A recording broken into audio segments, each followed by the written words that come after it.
بەتی بە توندی دانێم هێرش و پەلامارە دژمنکاریە دەکەین و بارکی نیشتیمانی خۆمان دزان کە بەرەنگاری ببینەوە داواش لەگەلەکەمان دەکەین کە لە ئاستی کۆمەڵگاوە بەسەر جەمچین و توێژەکانەوە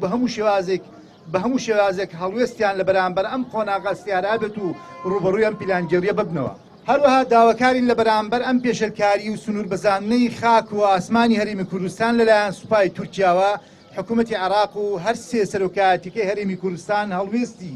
جددیان هەبێت و بەڕاشکاوی ئەو هێرشە محکوم بکەن. هەمووان دەزانین کوردستان بە دوو سیاست بەڕێوە دەبرێت. بەشێکی هەر فعلەن حەز بەو داگیرکاری دەکات باشکرا پێشڕەوی کردووە دەواازەی بۆ کردەوە هاوکاریشی دەکە ناڕاستەوخۆ هاوکاری ئەو داگیرکاریە طبعاً ئەوە دیارە کە لە پێناو بەرژەوەندی و مانەوەیە لە دەساڵات مانەوەیە لە دەسەڵات چونکە ئەمانە بە درێژایی نزیک 30 ساڵ دوای ڕاپەڕینەوە نەیانتوانیوە لە ئەنجامی کارە جوانەکان یا خزمەتکاری ببنە مایەی ڕەزامەندی خەڵک